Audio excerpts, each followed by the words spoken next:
Hello class, আজকের spin quantum number নিয়ে কথাবার্তা বলবো। মানে আমরা কদিন শিখেছি কি principal quantum number, magnetic azimuthal quantum number, magnetic quantum number, আর একটা কোয়ান্টাম নাম্বার ইন্ট্রোডিউস হবে যেটা বলা হয় স্পিন কোয়ান্টাম নাম্বার। তাহলে আমরা কি শিখেছি? এন শিখেছি, N for principal quantum number, শর্টকাটে লিখে দিলাম এটা প্রিন্সিপাল কোয়ান্টাম নাম্বার। আচ্ছা, এল ফর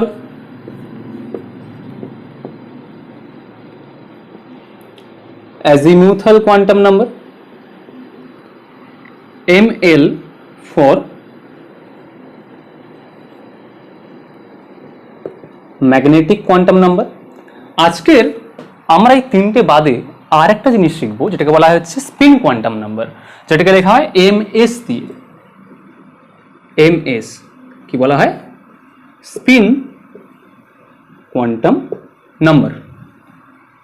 ক্লিয়ার? আচ্ছা, স্পিন কোয়ান্টাম নাম্বারটা কি করে এসছে? তুমি যদি আমাদের সোলার সিস্টেম যদি দেখো, যদি সৌরজগৎ সোলার সিস্টেম ধরো, আমার সূর্যের চারিদিকে পৃথিবী ঘুরছে। আচ্ছা, পৃথিবী তো এর চারিদিকে ঘুরছে এইভাবে, কিন্তু পৃথিবী কিন্তু এর চারিদিকে ঘুরতে ঘুরতে নিজের অক্ষের চারিদিকে কিন্তু ঘুরছে, নিজের অ্যাক্সিসের চারিদিকে কিন্তু নিজের স্পিন করতে করতে করতে করতে এইভাবে ঘুরছে, এইভাবে স্পিন করতে করতে করতে করতে এইভাবে ঘুরছে। তাহলে হোয়াই নট ইলেকট্রন, যেটা নিউক্লিয়াসের চারিদিকে ঘুরছে, তাহলে তার নিজের একটা স্পিন আছে। এই ইলেকট্রনটা কিরম স্পিন করছে তার উপর ডিপেন্ড করে একটা কোয়ান্টাম নাম্বার এলো, সেটাকে বলা হচ্ছে স্পিন কোয়ান্টাম নাম্বার। মানে তুমি একটা বলতে পারো যে একটা আরেকটা ডিগ্রি অফ ফ্রিডম এলো, যে ইলেকট্রনটা এভাবেও ঘুরতে পারে, এভাবেও ঘুরতে পারে। এভাবে ঘোরা মানেটা কি? মানে আদারওয়াইজ ইলেকট্রনটা এইভাবে ঘুরবে ক্লকওয়াইজ, মানে ঘড়ির কাঁটার দিকে, এইভাবে ঘড়ির কাঁটার দিকে ঘুরে তো এইভাবে, বা আরেকভাবে ঘুরবে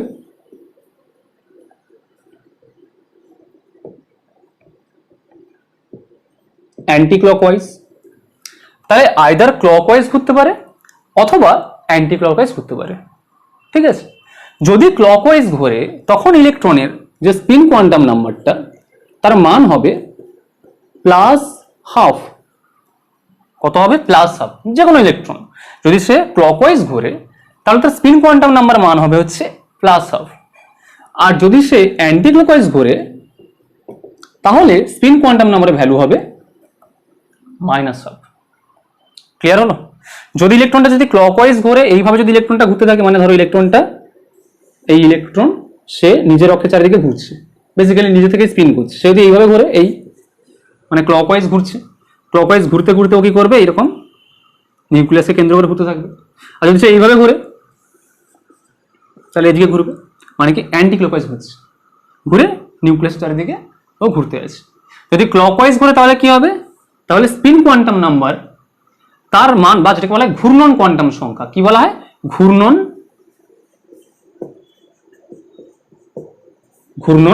কোয়ান্টাম সংখ্যা, মানে ঘুরছে, তাই তো, এই জন্য ঘূর্ণন বলা হয়। ক্লিয়ার? তাহলে এই হচ্ছে তোমাদের স্পিন কোয়ান্টাম নাম্বারের গল্প। আচ্ছা, তুলে নাও, পজ করে নাও, পজ করে তুলে নাও এটাকে।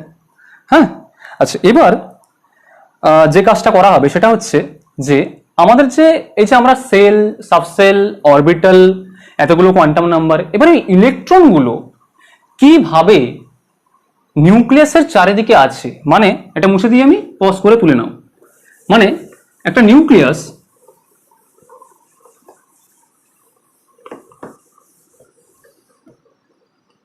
আচ্ছা, একটা নিউক্লিয়াস তার চারিদিকে কোনো সেল আছে, এই একটা সেল, এই একটা সেল, এই একটা সেল। সেলের আন্ডারে কি থাকে? সাবসেল থাকে। কেমন দেখতে হয়? এস দেখতে হয় স্ফেরিক্যাল, পি দেখতে হয় কি ডাম্বেল আকার, এই এই ডি দেখতে কেমন হয়? ডাবল ডাম্বেল, এই এই এই এই এরকম আছে। তাহলে নিউক্লিয়াস চারিদিকে এরকম অরবিটাল গুলো আছে। এবার এই অরবিটালের মধ্যে কি আছে? ইলেকট্রন আছে। অরবিটাল মানে কি? যেখানে maximum probability of finding electron, যেখানে ইলেকট্রন থাকার ম্যাক্সিমাম প্রবাবিলিটি আছে। এবারে ইলেকট্রন গুলো এই যে অরবিটালে কিভাবে থাকবে তার একটা বেসিক্যালি ধারণা দেওয়া গেছিল। কিছু কিছু বিজ্ঞানী এবং কিছু কিছু রুল, সেখান থেকে ধারণা পাওয়া গেছিল যে ইলেকট্রনগুলো কিভাবে থাকবে। তাহলে আমি সেইগুলো এক এক করে বলি। ফার্স্ট যে রুলটা এসেছিল সেই রুলটাকে বলা হয় আফবাউ প্রিন্সিপাল বা AUFBAU, আফবাউ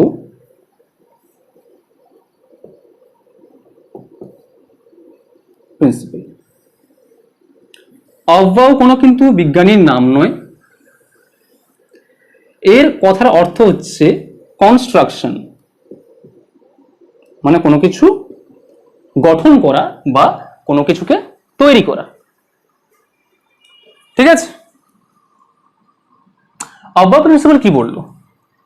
আফবাউ প্রিন্সিপাল বললো যে ইলেকট্রনগুলো সবসময় প্রথমে যেখানে ঢুকবে সেটা হচ্ছে সব থেকে নিম্ন শক্তি সম্পন্ন অরবিটাল হবে বা নিম্ন শক্তি সম্পন্ন কক্ষপথ হবে।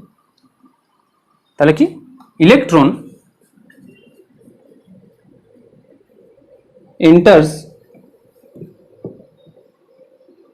first in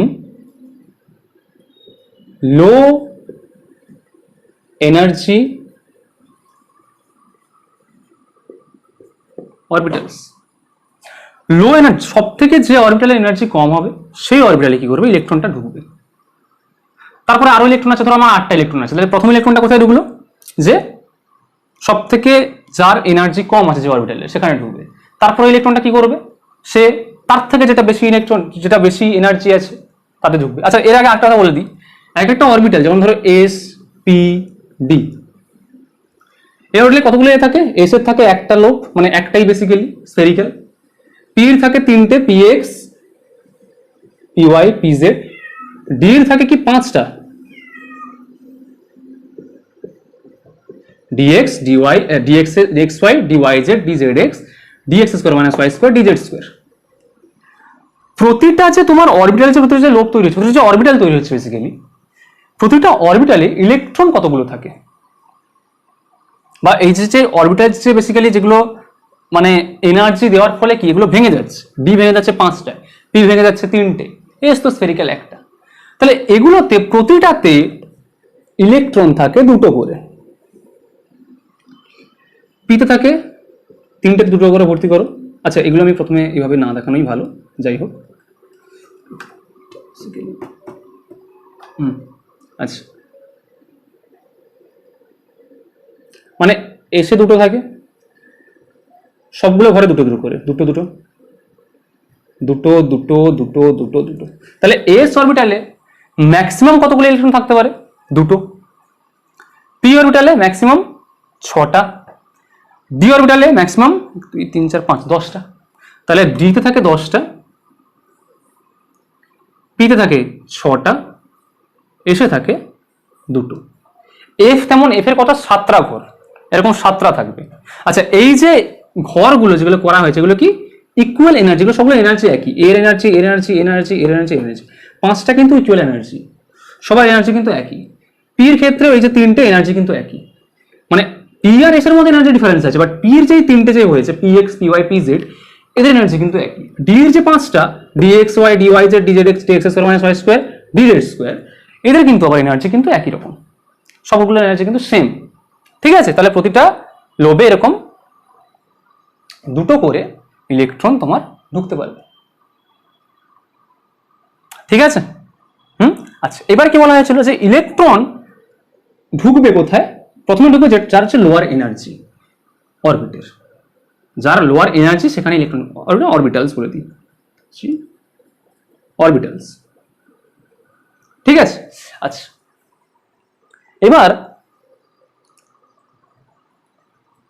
actually lower energy orbitals, হ্যাঁ অরবিটালস মানে সাবসেল, সাবসেলের পরে তো অরবিটাল আছে। ঠিক আছে, আচ্ছা, এবারে মুছে দিই, এটা লিখে নিয়েছো নিশ্চয়ই।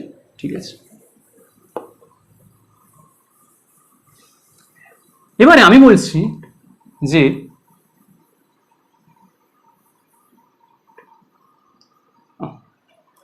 অসুবিধা হচ্ছে,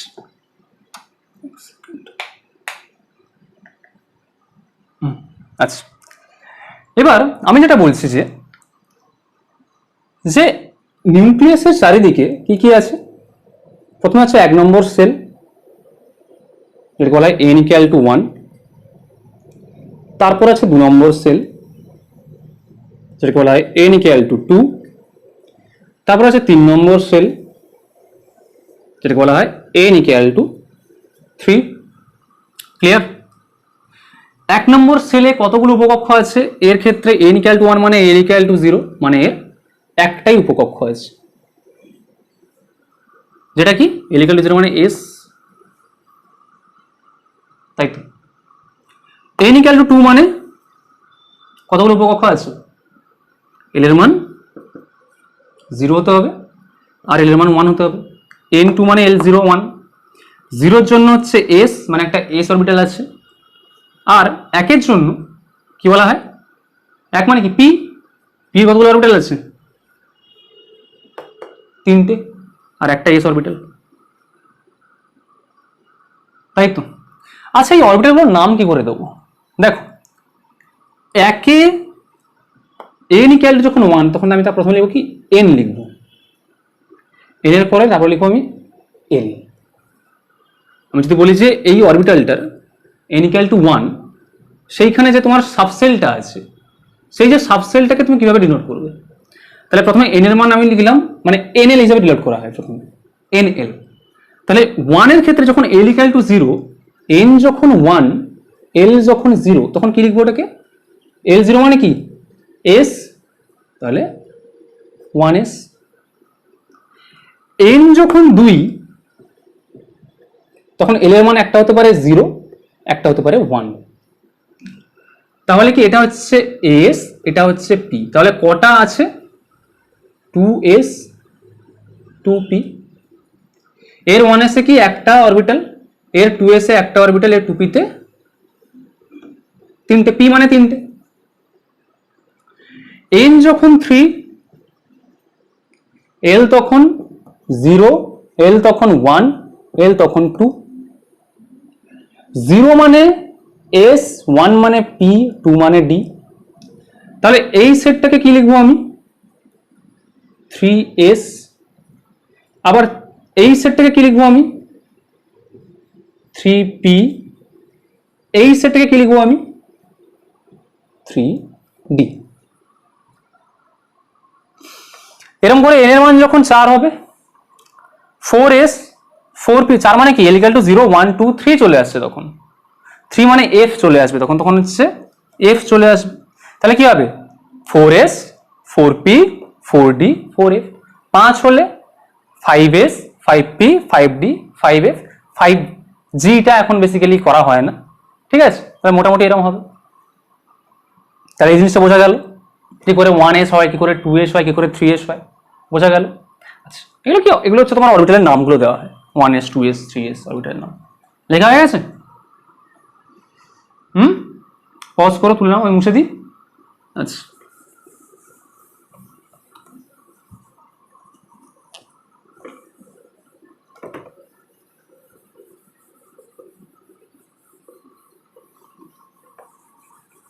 আচ্ছা, এবার যে অরবিটালগুলো পাওয়া গেল, তার মানে কি? নিউক্লিয়াস, এখানে আছে 1s, এখানে আছে 2s 2p, এখানে আছে 3s 3p 3s 3p 3d and so on, 4s 4p করে থাকবে। এবার আমি বলছি যে তোমাদের এনার্জি কার বেশি হবে আর এনার্জি কার কম হবে। তাহলে আমি পরপর লিখে দিই, 1s, তারপর কত? 2s 2p, তারপর 3s 3p 3d, তারপর 4s 4p 4d 4f and so on. এবার আমি বলছি এদের মধ্যে এনার্জি কার সব থেকে কম হবে। এনার্জি কার বেশি হবে, এনার্জি কার কম হবে, সেটা একটা রুলের উপর ডিপেন্ড করে। সেই রুলটাকে বলা হয় n plus l rule. n plus l, n plus l, যার যত কম হবে কি n প্লাস এল, যার যত কম হবে তার এনার্জি তত কম হবে। n প্লাস এল যার যত কম হবে, লো হবে, তার এনার্জি তত লো হবে। তাহলে দেখা যাক 1s এর ক্ষেত্রে n প্লাস এল কত হচ্ছে, এর n কত 1, সামনে যেটা বসে সেটা হচ্ছে n 1, s হয়েছে মানে l কত ছিল 0, তাহলে এর ক্ষেত্রে 1, এর ক্ষেত্রে n কত 2, s মানে 0 2, এর ক্ষেত্রে n কত 2, p মানে l ইকুয়াল টু 1 3, এর ক্ষেত্রে n কত 3, s 0 মানে s মানে কত 0, l ইকুয়াল টু 0 3, n এর ক্ষেত্রে করে যাই পরপর 4 5 এটা 4 4, এর ক্ষেত্রে 5 6 7। দেখো সব থেকে n প্লাস এর ভ্যালু কার কম, 1 এর, তাহলে এর এনার্জি সব থেকে কম। তারপরে দেখো 2 এর কম, তারপরে দেখো 3 কম, তারপর দেখো এটার, আচ্ছা এক সেকেন্ড কি হলো এখানটা, এই জায়গাটা কি হবে এবার, এরও 3 এরও 3, আমি কি বলছি n প্লাস এল ভ্যালু যার যত কম তার এনার্জি তত কম। তাহলে আমার 2p আর 3s এর ক্ষেত্রে কি ব্যাপারটা হয়ে গেল, দুজন তো হচ্ছে তোমার 2 প্লাস 1 আর 3 প্লাস 0 মানে দুজনের 3, তাহলে দুজনের কি এনার্জি একই হবে। এইখানে একটা ঘাপলা হয়ে গেল, ঘাপলাটা হচ্ছে যেটা, সেটা হচ্ছে এখানে একটা রুল এলো এইভাবে যে যদি দুটো অরবিটালের n plus L value same হয় বা একই হয়, দুটো অরবিটালে যদি n plus L value same হয়, তাহলে যার ক্ষেত্রে n কম হবে বা লো হবে তার ক্ষেত্রে এনার্জিও কম হবে। দুজন যদি n প্লাস এল যদি সেম হয়, যার ক্ষেত্রে n ভ্যালু কম তার ক্ষেত্রে এনার্জি কম। দেখো দুজনের n plus L same 3 3, n value কার কম 2, এর n ভ্যালু কত 3, তাহলে এর এনার্জি কম হবে, তার মানে এই, আবার এই, আচ্ছা 3 4। দেখো 3D এর ক্ষেত্রে কিন্তু 5 হয়েছে, 4s এর ক্ষেত্রে কিন্তু 4 হয়েছে, তাহলে কি হবে এবার, তাহলে কি 4s এর এনার্জি কম, তার মানে আমি এটা কিভাবে লিখতে পারি, 4s টাকে আগে দিয়ে দাও, মানে তখন এই 4 এর ক্ষেত্রে 5, আবার এটা এইভাবে চলবে এই, তাহলে এই হচ্ছে তোমার অরবিটালের এনার্জি অর্ডার। এটা কি এনার্জি অর্ডার বা এনার্জি শক্তির ক্রম। সব থেকে কম শক্তি 1s, তারপর 2s, তারপর 2p, তারপর 3s 3p 4s 4d, sorry 4s 3d 4p 4d 4f, এরকম করে চলতে থাকবে, তুমি নিজে বের করতে পারবে। ঠিক আছে, লেখা হয়ে গেছে, এটা লিখে ফেলো। পজ করি, চলো মুছে দিচ্ছি।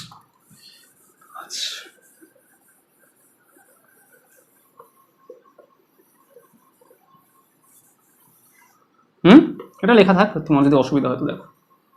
আচ্ছা এবারে যেটা হচ্ছে যে,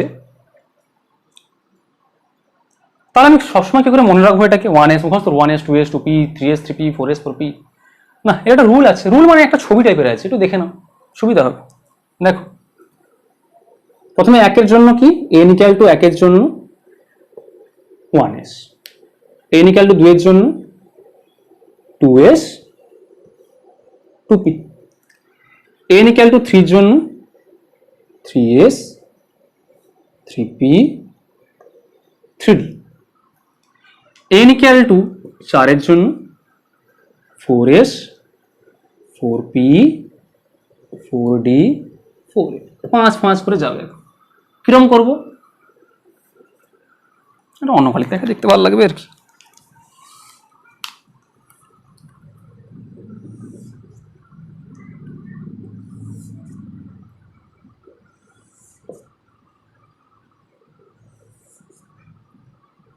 অ্যান্ড সো অন। মানে তুমি এটাকে এরকম করতে পারো, এই করেছো তো, আচ্ছা এটাকে আমি ঘুরিয়ে দিই, দিয়ে এই দিয়ে এই দিয়ে তীর চিহ্ন কোন দিকে? সবসময় এইদিকে তীর চিহ্ন, সবসময় এই। আচ্ছা এরকম আমি এভাবে করি, এই এই এই এই কি হলো? 1s 2s না, তীর চিহ্ন দরকার নেই, এটা এইভাবে করা দরকার নেই। যাই হোক, সেটি এটাকে মানে 1s 2s 2p 3s 3p 4s 3d দরকার নেই, এটা আগেই যেরকম ছিল সেরকম থাক। হ্যাঁ কেন করলাম এরকম? দরকার নেই, ওইভাবে রাখো ওইভাবেই রাখো, কিছু না। সব এদিকে কোনো দরকার নেই। এই বুঝতে সুবিধা হবে। এই তাহলে প্রথম রোটাতে কি দেখলে?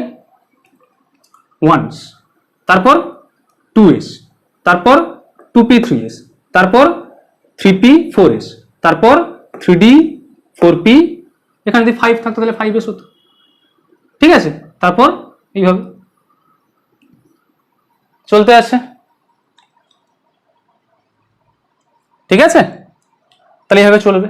আচ্ছা এই জায়গাটা মুছে নিতে পারো, এখানে একটা মাঝখানে 5s চলে আসবে, দরকার নেই। আমি 4d অব্দি এখানে ট্রেনটা রাখি, কারণ এখানে যখন 5 করবে তখন কি আসবে দেখো দেখি, এখানে আসবে একটা 5s চলে আসবে, n = 5s 5p 5d 5f এরকম চলবে। তার মানে কি 3d পরে কোথায় আসবে? 3d পরে আসবে, সরি 3d বলছি, 3d 4p, হ্যাঁ 4p পরে হচ্ছে এই যে 4p পরে এখানে আসবে 5s, তারপরে এবার চলবে 5s এর পরে আসবে তোমার হচ্ছে 5s এর পরে হবে তোমার এখান থেকে 4d, মানে এখান থেকে আসবে তোমার 4d, এইভাবে চলবে। মানে ট্রেন্ড নর্মাল, এটা বোঝার সুবিধার্থে এইভাবে করা হয়। 1s 2s 2p 3s 3p 4s 3d 4p 5s 4d এই চলবে অ্যান্ড সো অন। তাহলে এইভাবেও তুমি এনার্জি মনে রাখতে পারো এইভাবে। এইটা মোটামুটি মুখস্থ করে নাও, এটা মাথায় লাগিয়ে নাও সবসময়, কারণ ইলেকট্রন বিন্যাস যখন করো তখন এই ছবি এঁকে বারবার করতে পারবে না, এটা মোটামুটি তোমাকে মাথায় রাখতে হবে। কেন হয়েছে বুঝে নাও, যার এনার্জি কম সেখানে ইলেকট্রন আগে ভর্তি হবে। তাহলে ইলেকট্রন যদি আগে ভর্তি হয় তাহলে কোথায় আগে ভর্তি হবে? এনার্জি কম কার? এই প্রথমে ইলেকট্রন যদি আসে এখানে ভর্তি হবে, তারপর ইলেকট্রন এলে এখানে ভর্তি হবে, তারপর ইলেকট্রন এলে এখানে ভর্তি হবে, তারপর ইলেকট্রন এখানে, তারপরে এখানে এন্ড সো অন। এইটাকে বলা হয় পাউলির আফবাউ প্রিন্সিপাল। আফবাউ প্রিন্সিপাল কি বললো? যে ইলেকট্রন সবসময় লোয়ার এনার্জি, সব থেকে যার লোয়ার এনার্জি তাতে আগে ভর্তি হবে, তারপর এক এক করে সে ফিল আপ করতে আরম্ভ করবে। বইতে লেখা আছে ক্লিয়ারলি আফবাউ প্রিন্সিপাল, ওখান থেকে সংজ্ঞা দেখে নিতে পারো। আমি তোমাকে বুঝিয়ে দিলাম যে এটা হচ্ছে আফবাউ প্রিন্সিপাল, কি যে ইলেকট্রন সবসময় লোয়ার এনার্জিতে আগে ভর্তি হবে, তারপরে সে আস্তে আস্তে হাই এনার্জিতে ভর্তি হতে থাকবে। ঠিক আছে, আর এনার্জিগুলো কিভাবে আসে দেখিয়ে দিলাম, কোন অরবিটাল এনার্জি কিভাবে আসে। ক্লিয়ার? মুছে দিই, চলো।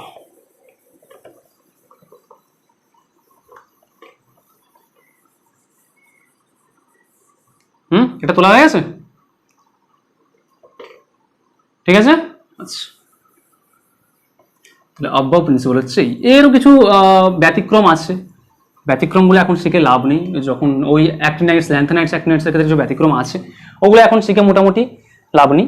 আচ্ছা নেক্সট আমি আসছি, সেটা হচ্ছে হুন্ডের মাল্টিপ্লিসিটি প্রিন্সিপাল। কি? হুন্ডস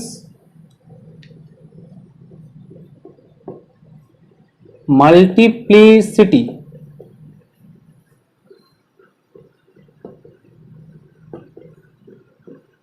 প্রিন্সিপাল। হুন্ডস মাল্টিপ্লিসিটি প্রিন্সিপাল, বইতে লেখা আছে, বাংলা বইতে লেখা আছে হুন্ডের মাল্টিপ্লিসিটি প্রিন্সিপাল। আচ্ছা এটা বলছে যে ইলেকট্রনগুলো প্রথমে আস্তে আস্তে কি করবে, তার যখন তুমি ইলেকট্রন দিচ্ছ আস্তে আস্তে অরবিটালে ভর্তি হবে। ও বলছে, ধরো আমি বললাম একটা বুঝিয়ে দিয়ে যাবে, ধরো আমি বললাম যে কার্বন, কার্বনের লেটসে কত ইলেকট্রন কতগুলো আছে 6টা, তাহলে ইলেকট্রন বিন্যাস হলে কি করে আসবে? প্রথমে আসবে কি 1s 2s 2p 3s 3p এরকম করে চলবে। আগে আমি কি করবো, অরবিটালগুলোকে লিখে নেব, কম এনার্জি যে সে আগে, তারপর একটু বেশি, তারপর একটু বেশি। তাহলে পাউলির অফবাউর প্রিন্সিপাল থেকে কি বলা হয়েছে যে ইলেকট্রন সবসময় প্রথমে কোথায় ভর্তি হবে? প্রথমে ভর্তি হচ্ছে সব থেকে কম যেখানে আছে। তাহলে প্রথমে এখানে একটা ইলেকট্রন দিলাম। আচ্ছা এর ঘর কটা আছে? 1s এর একটা ঘর, 2s এর একটা ঘর, s মানে একটা ঘর, 2pর ক্ষেত্রে 3টে, তাই তো? 3s এর ক্ষেত্রে একটা, 3pর ক্ষেত্রে 3টে, p মানে 3টে, s মানে একটা, d মানে 5টা। কেন? s এর তো একটাই, p হচ্ছে px py pz, আর d হচ্ছে dxy dyz dzx dx square minus y square dz square. যাই হোক, এবার আমি কি করবো, এখানে ইলেকট্রন ভরবো। একটা অরবিটালে কতগুলো ইলেকট্রন থাকতে পারে? ম্যাক্সিমাম 2টো। তাহলে এখানে আমি 2টো ইলেকট্রন দিলাম, এস এর ক্ষেত্রেও 2টো, 2 2 4, পির ক্ষেত্রে 2টো। এবারে যখন ইলেকট্রন, আমি এখন স্পিন কোয়ান্টাম নাম্বার শিখে গেছি। আচ্ছা একটা জিনিস যেটা বলে দিই, স্পিন যদি ক্লকওয়াইজ হয় তখন তাকে এই যে প্লাস হাফ লেখা হয় না, সেটাকে তুমি এভাবেও লিখতে পারো, সাইনটা দিতে পারো এইভাবে, আপ স্পিন। কি বলা হয় এটাকে? Up spin. যদি অ্যান্টি ক্লকওয়াইজ হয় উল্টোটা কি নাম দেবো এটার?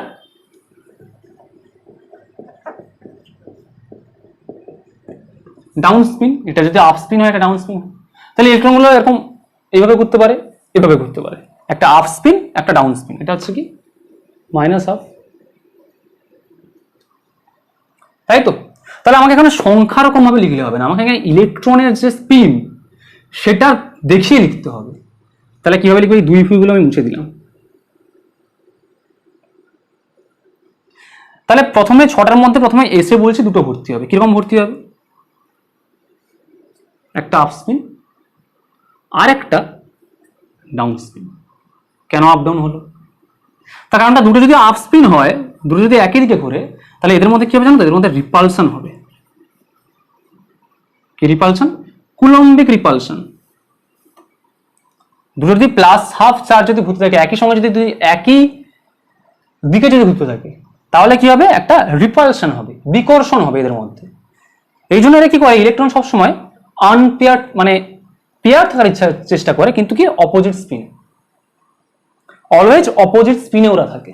দেখো অপোজিট স্পিনে আছে, তাহলে দুটো ইলেকট্রনের মধ্যে একটা ইলেকট্রন এরকম হলো, একটা ইলেকট্রন এরকম হলো, দুটো বেরিয়ে গেল। আর কটা আছে? 4টে। 4টের মধ্যে 2s কটা নেবে? 2টো নেবে, কারণ এস এর একটাই সেল আছে। তাহলে একটা আপ স্পিন একটা ডাউন স্পিন হলো। পির কটা আছে? 3টে, টোটাল 6টা নেবে, কিন্তু আমার কাছে আছে কটা? 4টে বেরিয়ে গেছে আর আছে 2টো। তাহলে তুমি বলতে পারো যে এই একটা এই একটা। এইখানেই হচ্ছে হুন্ডের মাল্টিপ্লিসিটি প্রিন্সিপাল এলো। হুন্ড বললো না বাবা, এটা এরকম হতে পারে না, তুমি হয় এটাকে লেখো এই এই, বা এটাকে লেখো এই এই, তুমি যে কোনো একটা স্পিনে ওকে লেখো। এবং হুন্ডের মাল্টিপ্লিসিটি প্রিন্সিপালে বলা হয়েছে যে ইলেকট্রনগুলো প্রথমে যখন ভর্তি হবে, যখন এই যে এগুলো তো সব এনার্জি ইকুয়াল, বলছে কোনো একটা অরবিটালের মধ্যে ইলেকট্রনগুলো যখন ভর্তি হবে তখন তারা কি করবে? তখন তারা একটা একটা করে ভর্তি হওয়ার চেষ্টা করবে একই স্পিনে, একটা একটা করে ভর্তি হবে একই স্পিনে। মানে প্রথমে এ একটা নিল, এ কিন্তু আরেকটা ইলেকট্রন কিন্তু এখানে ঢুকে যাবে না, সে বলে না তোমার পাশে ওর ফাঁকা আছে ওখানে আগে ভর্তি হবে। ও কি করবে? এরম হবে। ও কিন্তু এরম হবে না,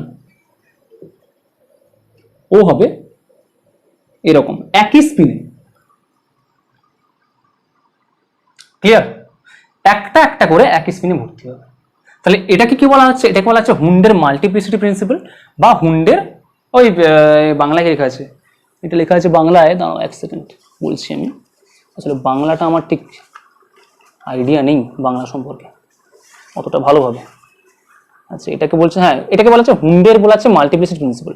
আচ্ছা ফর্মুলা দেওয়া আছে, বলছে কি একটি নির্দিষ্ট উপকক্ষে ইলেকট্রন পূর্তির প্রক্রিয়ায় সমশক্তি সম্পন্ন কক্ষকগুলি যতক্ষণ পর্যন্ত খালি থাকবে ততক্ষণ ইলেকট্রনগুলি এককভাবে ওই কক্ষকগুলি দখল করবে। মানে কি ওই একইভাবে, কক্ষক মানে কি অরবিটাল, যতক্ষণ এগুলো খালি থাকবে ততক্ষণ করে একটা একটা করে ভর্তি হবে, একটা একটা করে, এখানে একটা এখানে একটা। আচ্ছা আমি আরেকটা এক্সাম্পল দেখিয়ে দিই, দেখা যাক। যদি এটা তোলা হয়ে গেছে মুছে দিই। আচ্ছা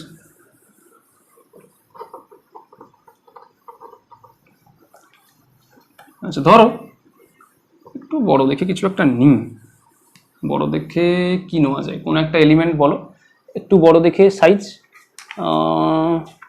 মোটামুটি 3D ফিডি চলে আসবে, 3D চলে আসবে। 4 অবধি এখন যাওয়া যাবে না। ধরো আমি বললাম ফসফরাস, ফসফরাস বললাম, ধরো ফসফরাস, ফসফরাস কত 15, কীভাবে হবে দেখি, লিখে দিই 1s 2s 2p 3s 3p,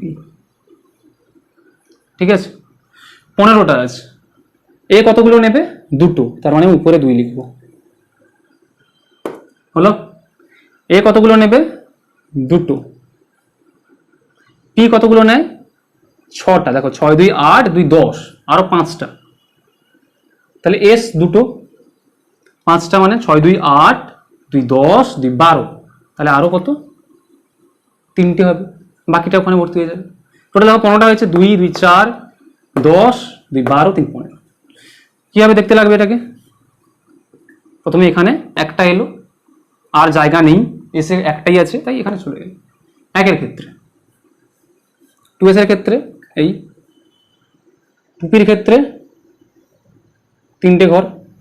কিভাবে ভর্তি হবে, প্রথমে হুন্ডের অনুযায়ী প্রথমে একটা একটা করে, 1 2 3, বাকি কটা 4 3টে আছে, তখন তারা পেয়ার করবে 1 2 3। এগুলো কি বলে, পেয়ার্ড ইলেকট্রনস। কি বলে, পেয়ার্ড, পেয়ার্ড ইলেকট্রনস, যেগুলো পেয়ারিং এ থাকে, জোড়ায় থাকে, ইলেকট্রন জোড়ও বলা যেতে পারে, ঠিক আছে। 3s এর ক্ষেত্রে, 3pর ক্ষেত্রে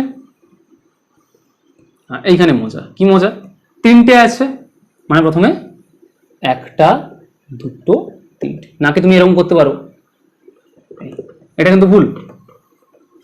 যতক্ষণ খালি থাকবে, যতক্ষণ খালি থাকবে ততক্ষণ আমি ভরাবো আস্তে আস্তে। একটা ভরালাম, খালি আছে এখনো, একটা সিঙ্গেল করে দিতে হবে, আবার খালি আছে সিঙ্গেল, বাস 3টে হয়ে গেল, ঠিক আছে। যদি সালফার করতাম, এটা যদি সালফার করে দিতাম আমি, মানে 16, তখন কি 3p 4, মানে একটা ইলেকট্রন বেড়ে গেল। দেখো তখন প্রথমে কি 4টে আছে, তখন একটা করে, একটা দুটো 3টে, বাকি একটা এক্সট্রা আছে দিয়ে দাও, এখানে দিতে পারো, এখানে দিতে পারো, এখানে দিতে পারো, কনভেনশনালি এখানে লেখা হয়, কারণ এগুলো 3টে শক্তি কিন্তু একই। অরবিটালের 3টে সবসময় লোভের যে লোভ বুঝি, 3টে অরবিটালের শক্তি বা 4টে 5টা অরবিটালের শক্তিগুলো সবসময় একই রকম হয়। মানে পির আন্ডারে যে 6টা যে আছে, সরি 3টে যে তোমার ঘর আছে, 3টে ঘরের শক্তি কিন্তু একই, 3টে কক্ষকের শক্তি কিন্তু একই, 3টে অরবিটালের শক্তি কিন্তু একই, ঠিক আছে। 2pর আন্ডারে যে 3টে যে অরবিটাল আছে, 3টে অরবিটালের শক্তি কিন্তু একই। তার মানে তুমি এটাকে এখানেও দিতে পারো, এটাকে এখানেও দিতে পারো, এটাকে এখানেও দিতে পারো, একই ব্যাপার। কনভেনশনালি এরকম দেওয়া হয় যাতে তোমার ফিল আপ করতে সুবিধা হবে, ফিল আপ করতে তখন তোমার সুবিধা হবে। তাহলে এটা হয়ে গেল সালফারের ক্ষেত্রে, ক্লিয়ার। এটা ছিল তোমার হচ্ছে হুন্ডের মাল্টিপ্লিসিটি প্রিন্সিপাল, হুন্ডের মাল্টিপ্লিসিটি প্রিন্সিপাল। আচ্ছা হয়ে গেল। তাহলে এরকম করে কি করে, এরকম করে তোমার বেসিক্যালি তুমি ইলেকট্রন বিন্যাস করতে পারো, ইলেকট্রন বিন্যাস করতে পারো। এক্সেপশন আছে, আমি দেখাবো, ক্লিয়ার। আচ্ছা নেক্সট আসছে একটা, মুছে দিই, হয়ে গেল। বইতে সমস্ত তোমাদের লেখা আছে, আমি আর লেখাচ্ছি না, বইতে তোমার মোটামুটি সংজ্ঞাটা লেখা আছে বা রুলটা লেখা আছে, সেটা বই থেকে তোমরা লিখে নিও, আমি বুঝিয়ে দিচ্ছি, ঠিক আছে। আচ্ছা এই ইলেকট্রনগুলোকে কি বলবে, যেগুলো খালি আছে, পেয়ারিং নেই, মানে কি আনপেয়ার্ড, আনপেয়ার্ড ইলেকট্রন বা অযুগ্ম ইলেকট্রন, এগুলোকে বলা হয় কি যুগ্ম ইলেকট্রন, যুগ্ম, এগুলো কি বলবে অযুগ্ম, বাংলা ইংলিশ সেটা পারো করো, ঠিক আছে মুছে দি। আচ্ছা, নেক্সট যে প্রিন্সিপালটা আসছে সেটাকে বলা হয় পাউলিস এক্সক্লুশন প্রিন্সিপাল। পাউলিস এক্সক্লুশন প্রিন্সিপাল, ইনি একজন বিজ্ঞানী ছিলেন, নাম কি পাউলি। তার এক্সক্লুশন প্রিন্সিপাল মানে কি পাউলিস এক্সক্লুশন প্রিন্সিপাল, যেটাকে বাংলায় বলা হয় পাউলির অপবর্জন নীতি। তিনি বললেন যে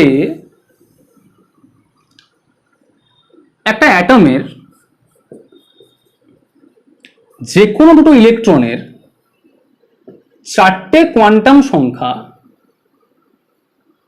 কোনোদিন এক হতে পারে না, কোনোদিন এক হতে পারে না। মানে আমার মতো দেখতে পৃথিবীতে আরেকটা লোক থাকতেই পারে, এটা থিওরি বলে যে তোমার মতো দেখতে আরেকটা লোক আছে, আমার মতো একই রকম দেখতে আরেকটা লোক থাকতে পারে, কিন্তু দুজনের মধ্যে কিন্তু একটা কোনো না কোনো ভাবে একটা কিন্তু পার্থক্য থাকবে। হয় কারোর হয়তো একটু আঙুলটা বাঁকা হবে, বা কারোর ফিঙ্গারপ্রিন্ট ম্যাচ করবে না, তাই তো? তাহলে ইলেকট্রনগুলো ঠিক একই রকম হবে, দুটো ইলেকট্রনের চারটে কোয়ান্টাম নাম্বার কিন্তু কোনোদিন একই হতে পারে না। মানে এর যদি বলি 1 0 0 প্লাস হাফ, তাহলে এর হবে 1 0 0 মাইনাস হাফ, স্পিনে ডিফার করে যাবে, বা কোনোভাবে ডিফার করতে পারে, যে কোনোভাবে ডিফার করতে পারে। তাহলে এটাকে কি বলা হয়? এটাকে বলা হচ্ছে পাউলির এক্সক্লুশন প্রিন্সিপাল বা পাউলির অপবর্জন নীতি। ক্লিয়ার? তোলা হয়ে গেছে, একটু এক্সাম্পল দিয়ে দিই, ঠিক আছে? মুছে দিই। আচ্ছা,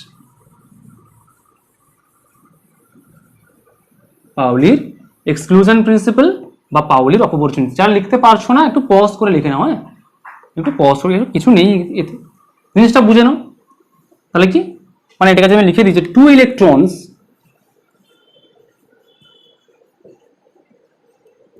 in an atom can't have 4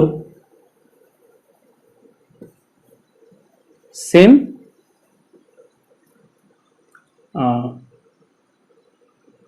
set of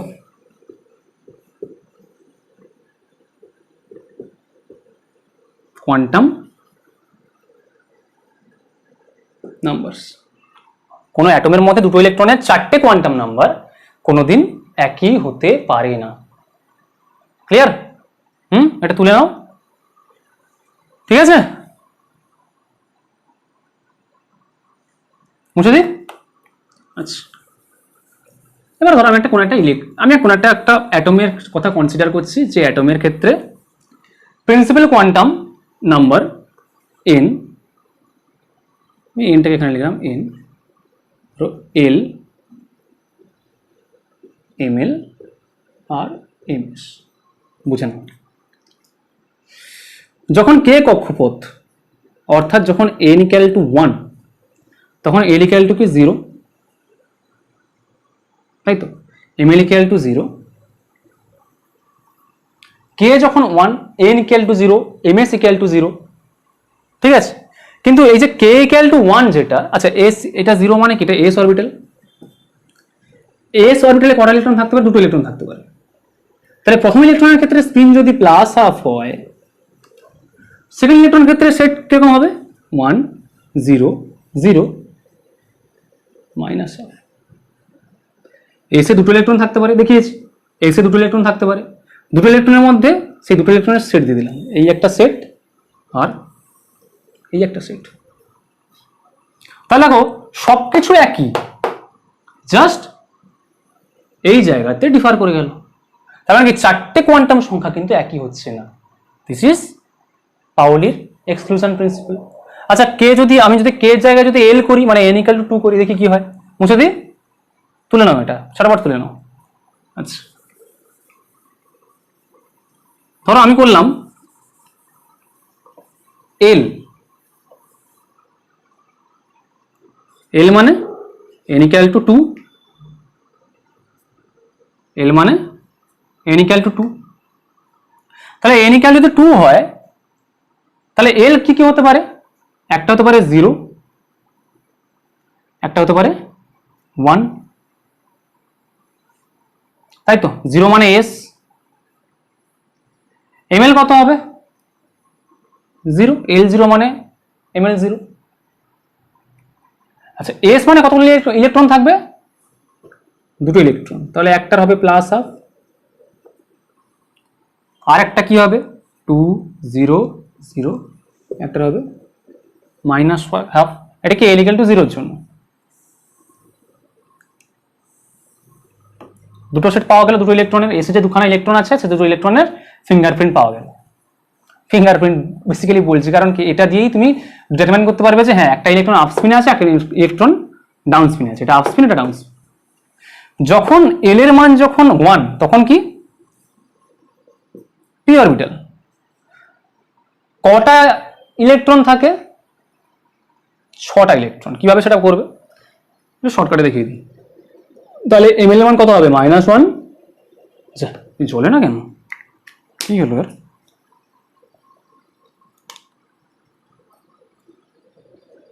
-1, একটা 0, একটা +1। এল ইকুয়াল টু 1 হলে এমএল এর 3টে মান আছে।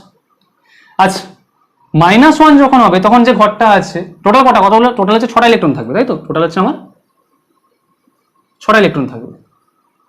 তাহলে যে ঘরটা -1, যে ঘরের মানটা বেসিক্যালি -1 এমএল এর, ওখানে কটা, দুটো ইলেকট্রন আছে, এখানে দুটো ইলেকট্রন, এখানে দুটো ইলেকট্রন, এখানে দুটো ইলেকট্রন। তাদের ফিঙ্গারপ্রিন্টটা লিখে দিই। এই ইলেকট্রনের স্পিন যদি প্লাস হাফ হয় তাহলে তার পরেরটা তো সেম, কত হবে -1 মাইনাস হাফ, মানে কি 2 1 -1 মাইনাস হাফ, আর এটা হচ্ছে 2 1 0 2 1 -1 মাইনাস হাফ। একটা হচ্ছে এইটা এই সেট, আর একটা হচ্ছে এই সেট।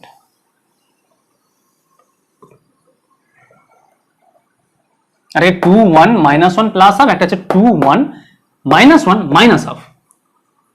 জাস্ট এই জায়গার মধ্যে ডিফার করে গেল। 0 এর ক্ষেত্রেও সেম, দুটো ঘর হবে, করে দিই আগে থেকে, যা ঘর আমি বানাচ্ছি না কি বলবো আর। তাই এর ক্ষেত্রে কত হবে এবারে 0 এর ক্ষেত্রে, মানে কি 2 1 0, একটা প্লাস হাফ, একটা কত 2 1 0, একটা হচ্ছে মাইনাস হাফ। তাহলে এখানে দুটো ইলেকট্রন, এখানে দুটো ইলেকট্রন, আর একটা কি ছিল এল এর মান ছিল +1, তাহলে +1 করলে কত হবে, +1 করলে একটা মাইনাস হাফ আর একটা প্লাস হাফ, তাহলে ওখানে দুটো ইলেকট্রন, টোটাল কতগুলো ইলেকট্রন হচ্ছে 6খানা ইলেকট্রন। তাহলে কি একটা কোনো একটা দেখো এই যে কোনো একটা সেট হলো, আমি বললাম যে প্রথম সেটটা আর এই সেটটাকে দেখো, দেখো এখানে কত আছে 2 n = 2 এর n = সেম ম্যাচ করে গেছে, কিন্তু এর l = 0, এই দেখো l = 1, এর ml আলাদা, এর ml আলাদা, স্পিন হয়তো একই হতে পারে বাট কোনো না কোনো একটা জায়গায় কিন্তু পার্থক্য থেকেই যাবে। এই জন্য বলা হচ্ছে কি যে 2 electrons in an atom cannot have same set of 4 quantum numbers, ঠিক আছে। ওখানে কি 4 set of same লিখেছি, আছে same set of 4 quantum numbers লিখতে হবে। 2 electrons in an atom cannot have 2 sets of 4 atomic numbers, 2 sets of 4 atomic numbers, বা same sets of, sorry 2 sets না, same sets of 4 atomic numbers, ঠিক আছে। ওখানে একটু কারেকশন করে নাও, same set of 4 atomic numbers, ঠিক আছে। হ্যাঁ মুছে দি, এবার নিশ্চয় করতে পারবে, ঠিক আছে। 3 এর ক্ষেত্রে করতে পারবে, 4 এর ক্ষেত্রে করতে পারবে, একই রকম। এটা হচ্ছে কি, এটাকে বলা হয় পাউলির এক্সক্লুশন প্রিন্সিপাল। ক্লিয়ার, মুছে দি। তাহলে মোটামুটি এই হচ্ছে আমার এই সব রুলের উপর ডিপেন্ড করে আমার এলো কি, এলো হচ্ছে ইলেকট্রন বিন্যাস, ঠিক আছে। এই সব রুলের উপর ডিপেন্ড করে আমি ইলেকট্রন বিন্যাসটা করব। ভালো করি, সব থেকে সিম্পলেস্ট অ্যাটম কে? হাইড্রোজেন, তাই তো? শুরু করি। হাইড্রোজেন যার ইলেকট্রন হচ্ছে একটা, তাহলে তার ক্ষেত্রে 1s, পরে লিখবো না, দরকার নাই। একটা ইলেকট্রন মানে একটা বসিয়ে দিলাম, 1s এইখানে, ঠিক এস এর পরে উপরে 1s1। দেখতে কেমন? এরপরে আছে হিলিয়াম, যার ইলেকট্রন সংখ্যা দুটো, কি হবে? 1s2, কারণ একসাথে দুটো নিতে পারে, দুটোই আছে, নিয়ে নিক দুটো। আপ স্পিন ডাউন স্পিন, পরে কিছু নাই। হিলিয়ামের পরে কি আছে? লিথিয়াম, 3, তাহলে কি হবে? 1s2, আর নিতে পারবে না, তাহলে কি এরপরে কি আছে? 2s আছে, 2s1, মানে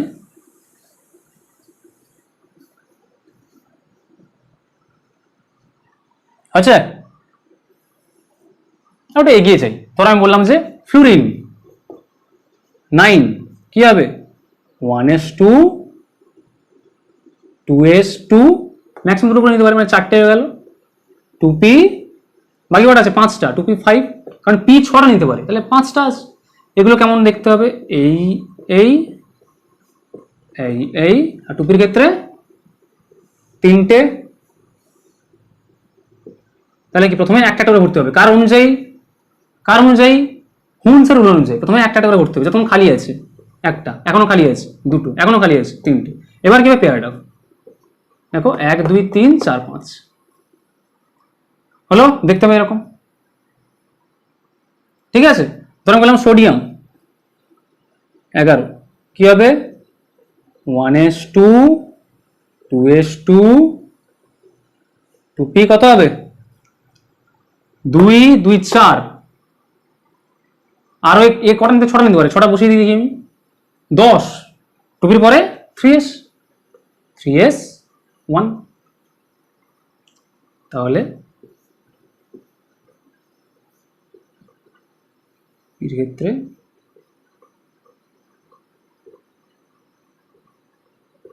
এর ক্ষেত্রে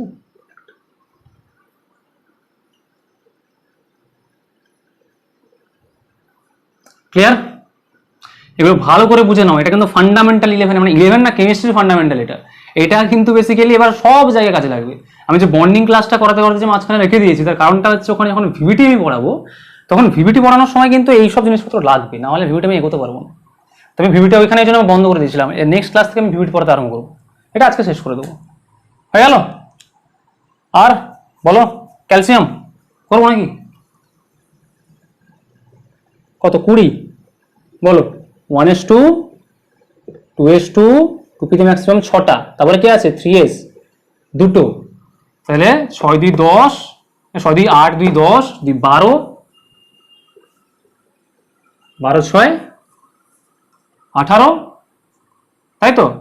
3pর পরে কি আছে? 4s। আচ্ছা দেখো, 3টাকে মাঝখানে লিখে রাখবো, কারণ 3টাকে এর এনার্জি বেশি, কিন্তু একটা অর্ডার লেখা আছে, দেখো 1 2 2 3 3 3, মানে যতগুলো সেল, মানে যতগুলো এন এর নাম্বার, এন এর যে নাম্বার সবসময় একসঙ্গে রাখো। 3p, আমি জানি 4s আগে ভর্তি হবে, কারণ 4s এর ক্ষেত্রে এনার্জিটা কম, কিন্তু তা সত্ত্বেও আমাকে কি করতে হবে? আমাকে এইভাবে রাখতে হবে, ঠিক আছে? 3d 4s, তাহলে কি 1s2, 2s2, 2p6, মানে 10 2 12, 2 18, 18 2 20, তাহলে 3d কে এখানে মুছে দেবো মাঝখান থেকে, নেই মানে কিছু নেই, মানে মুছে দেবো মাঝখান থেকে। তাহলে কি হলো? 1s2, 2s2, 2p6, 3s2, 3p6, 4s2, ঠিক আছে? আচ্ছা, এবার ক্রোমিয়াম করি। লেখা হয়ে গেছে? লিখে নাও লিখে নাও লিখে নাও, তাড়াতাড়ি লিখে নাও, তাড়াতাড়ি লিখে নাও। ক্রোমিয়াম করব, একটা ইম্পর্টেন্ট ব্যতিক্রম দেখতে পাবে, কেন হচ্ছে সেটাও বুঝিয়ে দেবো। লিখে নাও, লেখা হয়ে আছে, বা পজ করে তুলে নাও, ঠিক আছে? মুছে দিই।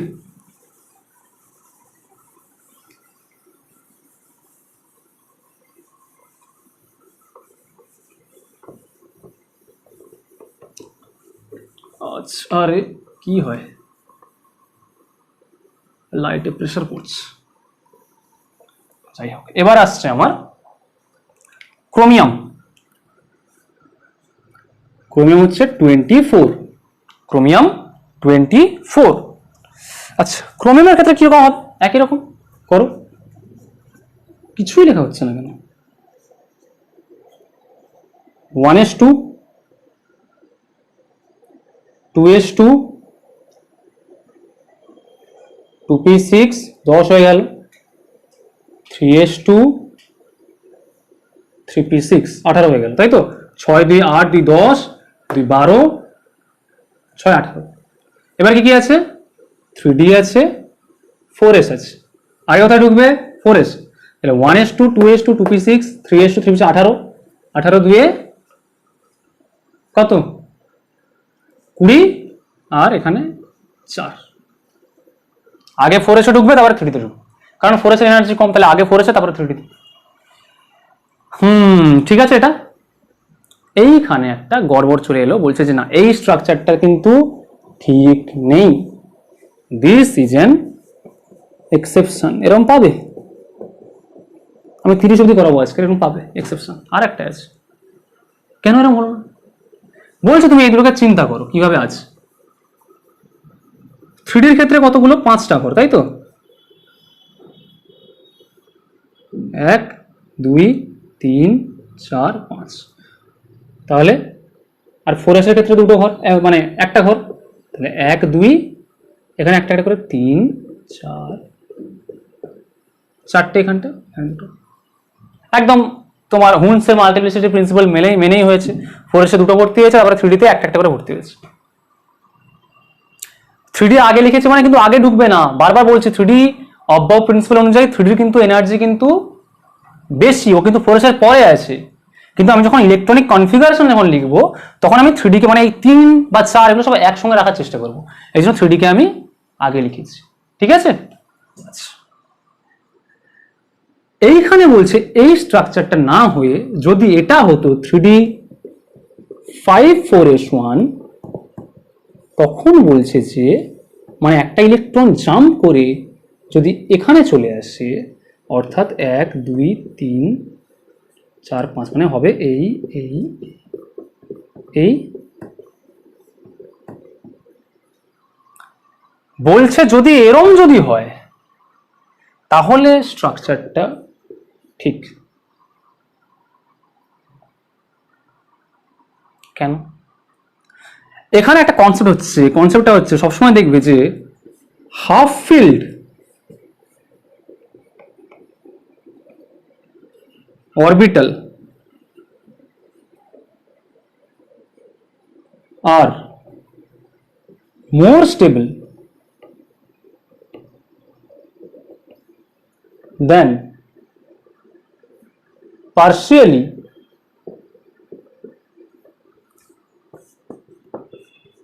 filled orbitals। দেখো এটা একদম হাফ ফিল্ড না, এখানে ঢুকতে টোটাল 10টা, ডির হচ্ছে 5টা অরবিটাল আছে। 5টা অরবিটালের মধ্যে আমার দেখো টোটাল 10টা ঢুকতো, কিন্তু এখন কতগুলো ঢুকেছে?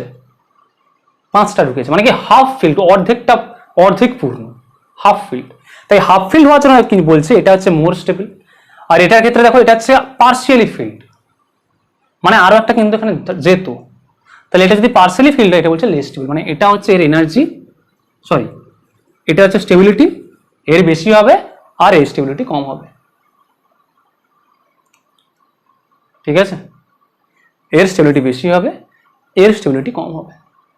এই জিনিসটাকে এক্সপ্লেন করা যায় একটা থিওরি বা একটা টার্ম দিয়ে, যেটা বলা হয় এক্সচেঞ্জ এনার্জি, যে কেন বেসিক্যালি 3D5 মোর স্টেবল আর 3D4 লেস স্টেবল, এই স্ট্রাকচারটা কেন হচ্ছে না, এই কনফিগারেশনটা কেন আমি লিখবো না, আর কেন আমি এই কনফিগারেশনটা লিখবো। অর্থাৎ আমার যদি এখানে 3D5 4s1 হয়ে যায়, তাহলে কিন্তু কনফিগারেশনটা ঠিক। এটাকে বোঝানোর জন্য একটা টার্ম ইন্ট্রোডিউস করা হলো, যেটা বলা হচ্ছে এক্সচেঞ্জ এনার্জি। কি বলা হচ্ছে? Exchange energy. কিছু না, তুমি এখানে 3Dটা দেখো, 3D আমি দুটো কনফিগারেশন করেছিলাম, একটা হচ্ছে কি 3D4, আর একটা কি এসেছিল 3D5।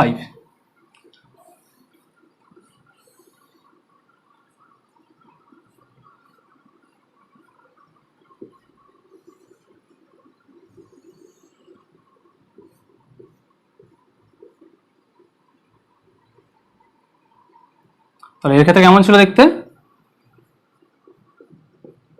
এর ক্ষেত্রে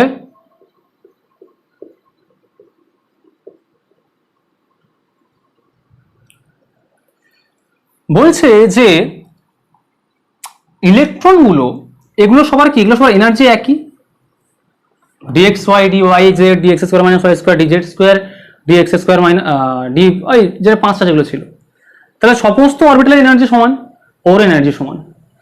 যখন দেখবে যে এনার্জি সমান, তখন কি হবে, ইলেকট্রন বলছে আচ্ছা আমি যদি এখানে চলে যাই কোনো অসুবিধা আছে? কোনো অসুবিধা নেই। আমি যদি এখানে চলে যাই কোনো অসুবিধা নেই। আমি যদি এখানে চলে যাই কোনো অসুবিধা নেই। তাহলে ইলেকট্রন বলছে যে আমি এবার এখানে আসতে পারে, এখানে আসতে পারে, এখানে আসতে পারে, কারণ একই এনার্জি, কারণ একই এনার্জি। মানে ধরো করোনা হয়েছে, প্রচুর করোনা হয়েছে, এবারে বলছে তোমার যে এরিয়াটা আছে সিল করে দেওয়া আছে, যে তোমার এই এরিয়ার বাইরে কেউ যেতে পারবে না। এবারে লোকজন বলছে ও লোকজন তো মানে একটু বেশি বোঝে, বলছে বাইরে যেতে পারবে না মানে নিশ্চয়ই আমি তাড়াতাড়ি নিশ্চয়ই এর বাড়ি তার বাড়ি যেতে পারবো। তো তারা কি করছে, তারা তখন পিকনিক করতে আরম্ভ করেছে, তারা তখন এর বাড়ি যায়, এর বাড়ি যায়, এর বাড়ি যায়, কিন্তু বাইরে বেরোচ্ছে না, এদের মধ্যে এরা ঘোরাফেরা করছে। এও কি করবে, এখানে যেতে পারবে, এখানে যেতে পারবে, এখানে যেতে পারবে, এখানে যেতে পারবে, যেখানে ইলেকট্রনগুলো যেখানে আছে।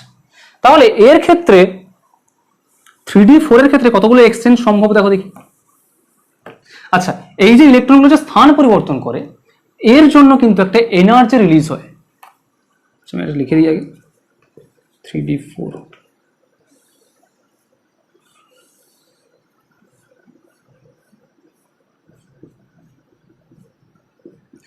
ইলেকট্রনগুলো যে ইন্টারচেঞ্জ করে, এখানে একটা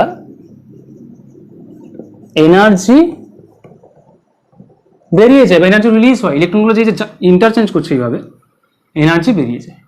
এবার দেখো দেখি এখানে কতগুলো ইন্টারচেঞ্জ হওয়া সম্ভব। এটা ফাঁকা, এখানে কেউ যাচ্ছে না, চারটের মধ্যে। এই ইলেকট্রনটা এখানে আসতে পারে, 1 2 3। এই ইলেকট্রনটা তিনভাবে এক্সচেঞ্জ করতে পারে। এই ইলেকট্রনটা 1 2 দুভাবে, মানে টোটাল 5 ভাবে। এই ইলেকট্রনটা 1, বাইরে কোথাও যেতে পারছে না। তাহলে টোটাল 6টা এক্সচেঞ্জ সম্ভব হচ্ছে এখানটায়, মানে কি 6 রকম এক্সচেঞ্জ এনার্জি বেরোবে। এটাকে কি বলা হয়, এক্সচেঞ্জ এনার্জি। কি বলা হয়, এক্সচেঞ্জ এনার্জি। তাহলে এখানে টোটাল 6টা এনার্জি বেরোতে পারবে, যেহেতু 6টা ট্রানজিশন বা 6টা এক্সচেঞ্জ সম্ভব হচ্ছে, ট্রানজিশন 6টা এক্সচেঞ্জ সম্ভব হচ্ছে। এর ক্ষেত্রে দেখো দেখি 3d5 এর ক্ষেত্রে কি হচ্ছে, এখানটায় কতগুলো হচ্ছে দেখো। প্রথম ইলেকট্রনটা এখানে 1 2 3 4, সেকেন্ডটা 1 2 3, মানে 4 + 3 7, এটা হচ্ছে 1 2, 7 + 2 মানে 9, আর এটা হচ্ছে 1 10। এখানে কি হচ্ছে, 10টা এক্সচেঞ্জ সম্ভব, 10টা এক্সচেঞ্জ সম্ভব। ঠিক আছে, তাহলে এখানে 10টা এক্সচেঞ্জ সম্ভব, আর এখানে কটা এক্সচেঞ্জ সম্ভব, 6টা এক্সচেঞ্জ সম্ভব। তাহলে যেখানে এক্সচেঞ্জ বেশি হচ্ছে তার ক্ষেত্রে এক্সচেঞ্জ এনার্জি বেশি বেরোবে। 10 বার এক্সচেঞ্জ হয়েছে মানে তার এক্সচেঞ্জ এনার্জি বেশি বেরোবে। আর কোনো একটা সিস্টেম থেকে যদি এনার্জি বেরিয়ে যায়, তখন সিস্টেমটা কি হবে, সুস্থিত বা স্টেবল হবে। তাহলে যেহেতু 3d5 এর ক্ষেত্রে 10টা এক্সচেঞ্জ হয়েছে, তাহলে 10টা এক্সচেঞ্জ এনার্জি বেরিয়ে গেছে, তার ফলে কি হবে, 3d5টা মোর স্টেবল দেন 3d4। 3d4 এ মাত্র 6টা, 3d5 বেসিক্যালি হচ্ছে 10টা। ক্লিয়ার? এই জন্য আমি স্ট্রাকচার এটা লিখবো, নাকি 3d4 4s2 লিখবো। ক্লিয়ার? বোঝা গেল এক্সচেঞ্জ এনার্জি জিনিসটা কি? যে ইলেকট্রনগুলো যখন এক্সচেঞ্জ করে একে অপরের সঙ্গে, তখন একটা এনার্জি রিলিজ হয়, যেটাকে বলা হচ্ছে এক্সচেঞ্জ এনার্জি। যার যত বেশি এক্সচেঞ্জ এনার্জি বেরোবে, সেই সিস্টেমটা তত বেশি স্টেবল হবে। তাহলে এখানে 10 ভাবে হয়েছে, এখানে 6 ভাবে হয়েছে, তাহলে এখানে বেশি এনার্জি বেরিয়েছে, মানে কি এই সিস্টেমটা স্টেবল। কোনটা, 3d5 সিস্টেম স্টেবল। কার থেকে, 3d4 এর থেকে। তাই জন্য আমি স্টেবল সিস্টেমটা লিখবো 3d5 4s1। ক্লিয়ার? মুছে দিই। নেক্সট একটা ইলেকট্রন বিন্যাস কার ক্ষেত্রে করানো যায়, কার ক্ষেত্রে করানো যায়, কপার। চলো কপার করানো হবে। মুছে দিই, লিখে নিয়েছো নিশ্চয়ই, আই হোপ, নাহলে পজ করে লিখে নাও। আরে কি হয় মাঝে মাঝে, বোর্ডটা এমন জায়গায় রাখা।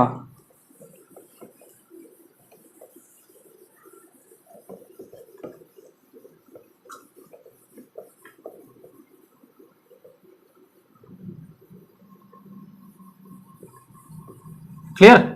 আচ্ছা, নেক্সট আমি করছি, ধরো কপার।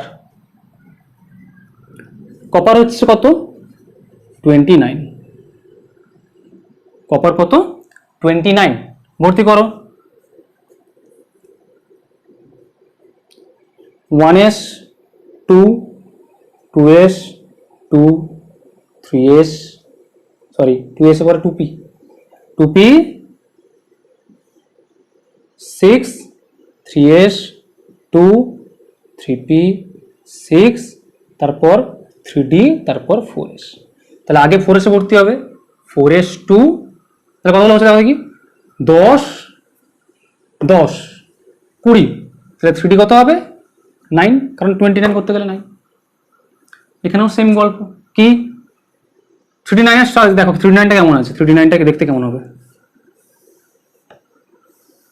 5টা তো, 1 2 3 4 5, তাহলে প্রথমে 1 2 3 4 5 6 7 8 9, এখানে 9টা হচ্ছে। আর 4s এর ক্ষেত্রে দুটো হচ্ছে। এখানে একটা রুল বলছে, ফুলফিল্ড অরবিটাল, ফুলফিল্ড মানে যেটা পুরোপুরি ভর্তি আছে, ফুলফিল্ড অরবিটালস সেগুলো স্টেবল হয় কার থেকে, পার্সিয়ালি ফিল্ড।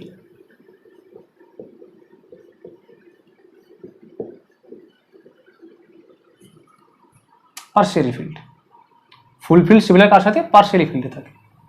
দেখো এখানে তুমি একটা জিনিস বলতে পারো যে ইলেকট্রন যদি 4s থেকে একটা ইলেকট্রন যদি জাম্প করে এখানে যদি পেয়ার করে নেয়, 4s থেকে ইলেকট্রন যদি জাম্প করে ডিতে যদি পেয়ার করে নেয়, তাহলে দেখতে কেমন হবে, ঠিক এই, তাহলে কত হবে 4s 1 3d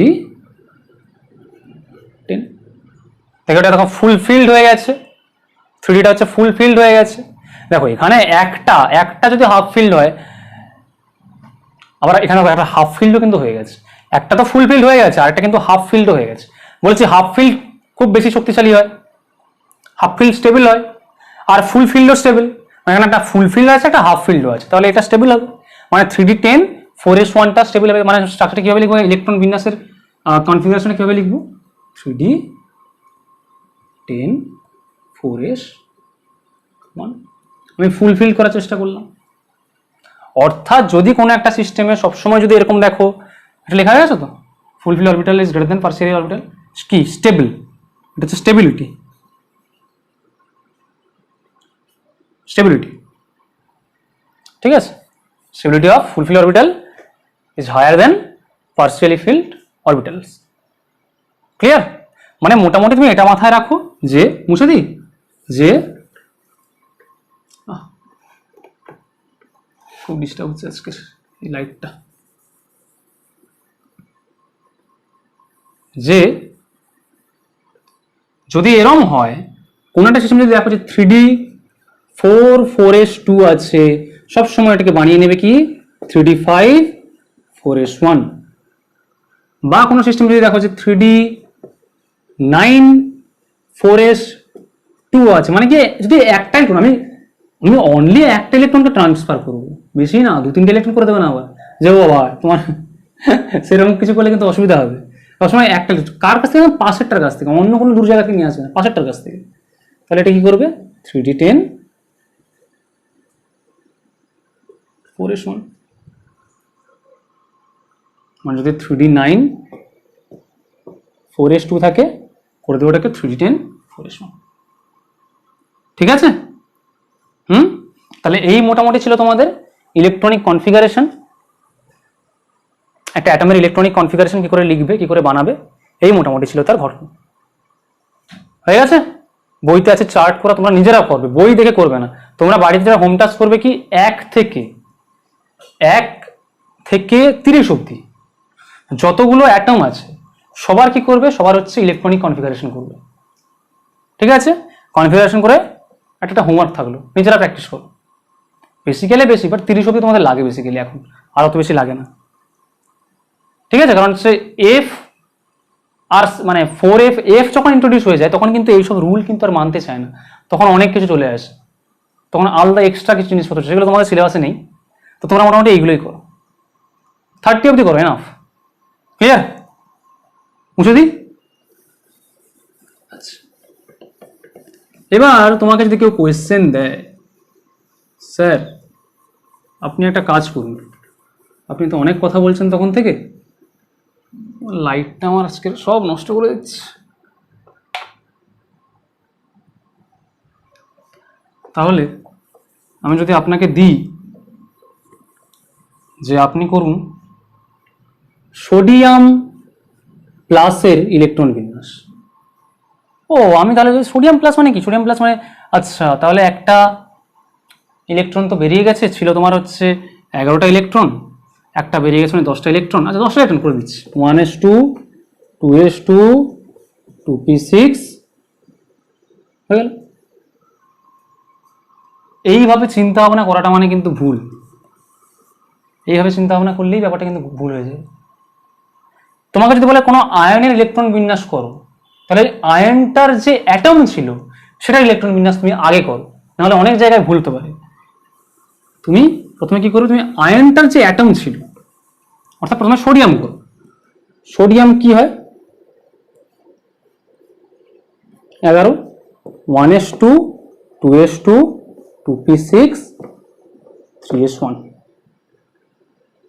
এবার যদি তোমাকে বলে যে স্যার সোডিয়াম প্লাস করে দিন, তুমি তখন কি করবে, জাস্ট একটা ইলেকট্রনকে বের করে দেবে, মানে এটা থাকবে না। তাহলে কি হবে 1s2 2s2 2p6। এই অ্যাপ্রোচে করো, না কি আগে এনে প্লাস মানে 10টা ইলেকট্রন আছে গুনতি করে নিলে দিয়ে করবে, তাহলে কিন্তু পুরো ভুল হয়ে যাবে। সেই ভুলগুলো হয় এক একটা জায়গায়, এই ভুলগুলো হয়ে যায় একটা জায়গায়। আচ্ছা যদি আমি এরকম করি, হ্যাঁ ধরো আমি বললাম যে ক্রোমিয়াম প্লাস করো, ক্রোমিয়াম প্লাসের ইলেকট্রন বিন্যাস করো, তাহলে তুমি যদি মনে মনে হিসাব করে নাও যে ক্রোমিয়াম 24, একটা ইলেকট্রন বেরিয়ে গেছে মানে 23 করে ফেলি, কি হবে 1s2 2s2 2p6 3s2 3p6 4s2 3d কত হবে 2 2 4 2 4 4 20 হয়ে গেল, 20 আর 3d 3। আর আমি যদি এইভাবে ধরে যদি করি যে ক্রোমিয়াম প্লাস মানে আগে আমি ক্রোমিয়ামটা করবো, ক্রোমিয়ামের কত হচ্ছিল 1s2 2s2, ঠিক করেছি কি এটা দেখি 2 2 4 10 2 12 18 19 20 21 22 23, হ্যাঁ 2s2 2p6 3s2 3p6 3d 3 4s 3d 3 4s 3d 3 ছিল না, এটা কি কি কোনটা করছি, এটা ক্রোমিয়ামটা করছি তো 3d 5 4s 1 হয়তো, তো 24 তো 24 করা মানে এটা ক্রোমিয়াম করছি, সরি এটা হচ্ছে ক্রোমিয়াম করছি 24 মানে হচ্ছে 10 2 12 6 18 18 5 23, এই যে 4s2 3d 5 ছিল, 4s2 3d 5 ছিল, সেখান থেকে গেল 3d 5 4s 1 করলাম, আর এখানে দুটো দিতে হতো, এখানে 4টে হতো। এবার দেখো দেখি আমি এখান থেকে যদি আমি এখন বলি যে আমি স্যার এখান থেকে এবার ক্রোমিয়াম প্লাস করো, এখান থেকে যদি ক্রোমিয়াম প্লাস করে দিই তার মানে আমি এই ইলেকট্রনটাকে বের করে দিচ্ছি, তার মানে এখন আমার ইলেকট্রন বিন্যাস কি হবে এইটা, তাহলে এটার এটা কি সেম হচ্ছে, কোনো দিন নয়। এটাতে এমন বেসিক্যালি করা আছে, হ্যাঁ দেখো কোন দিন নয়, হচ্ছে না এটা, এটা 4:3D3 হয়েছে, এটা দেখো 3D5 হয়ে গেছে। তার মানে তুমি যদি আগে থেকে যদি তুমি ধরে নাও যে আমি আগে থেকে ইলেকট্রন বের করে দিচ্ছি, ও আচ্ছা তার মানে ইলেকট্রন সংখ্যা ধরে আমি করি, তাহলে কিন্তু এই প্রসেসটা সম্পূর্ণ ভুল হয়ে যাবে। আগে তোমাকে কি করতে হবে, আগে তোমাকে অ্যাটমটা লিখতে হবে, বা মাথায় মাথায় যদি খুব প্রো হয়ে যাও তাহলে মাথায় মাথায় চিন্তা ভাবনা করে নিতে হবে যে আচ্ছা আমার লাস্টে ছিল 3D5 4s1, তার মানে ক্রোমিয়াম থেকে যদি একটা ইলেকট্রন বেরিয়ে যায়, আচ্ছা তাহলে 4s থেকে একটা ইলেকট্রন বেরিয়ে যাচ্ছে, তাহলে বের করে দিতে পারবে। ক্লিয়ার? তাহলে এইভাবে হচ্ছে কি করা হয়, এইভাবে হচ্ছে তোমার ইলেকট্রন বিন্যাস করে এইভাবে করা হয়। মুছে দিই, ঠিক আছে।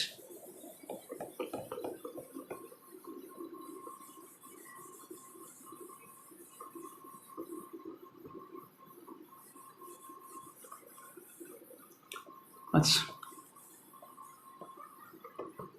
আর কিছু এক্সাম্পল কি আছে, দেখা যাক কিছু এক্সাম্পল আছে নাকি ক্যাটায়নের ক্ষেত্রে। ম্যাঙ্গানিজ আর অ্যানায়নের ক্ষেত্রে কিছু এক্সাম্পল দেওয়া যেতে পারে।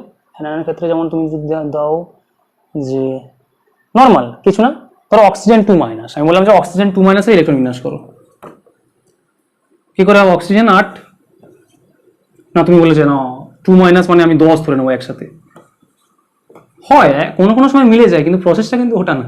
10 হলে কি হবে? 1s2 2s2 2p6, 10 হয়ে গেল। আর আমি যদি অক্সিজেনটাকে যদি প্রথমে ধরে নিই 1 মানে 8 1s2 2s2 2p4, আর দুটো ইলেকট্রন অ্যাড করতে হয় মানে কি 2p6, কোনো কোনো ক্ষেত্রে মিলে যেতে পারে, কিন্তু এই প্রসেসটা কিন্তু ভুল। কীরকম করবে? সবসময় সবসময় আগে অ্যাটমটাকে চিন্তা করবে, চিন্তা করার পর তারপর কি করবে তুমি ইলেকট্রন বিন্যাসটা করবে। ক্লিয়ার? তাহলে অ্যানায়ন ইলেকট্রন বিন্যাস করতে পারবে এভাবে। নিজে থেকে করো নাইট্রোজেন 3- নিজে থেকে করো, বাড়িতে করবে নাইট্রোজেন 3-, ফসফরাস 3-, হ্যাঁ। আচ্ছা, ওদিকে করবে তোমার সালফার 2-, আচ্ছা সিএল তো 35, ওটা অদ্ভুত যাবে না, দরকার নেই। ফ্লোরিন মাইনাস, আচ্ছা অক্সিজেন 1-, এটা লেখা হয়ে গেছে তো। আর করতে পারো এদিকে তোমার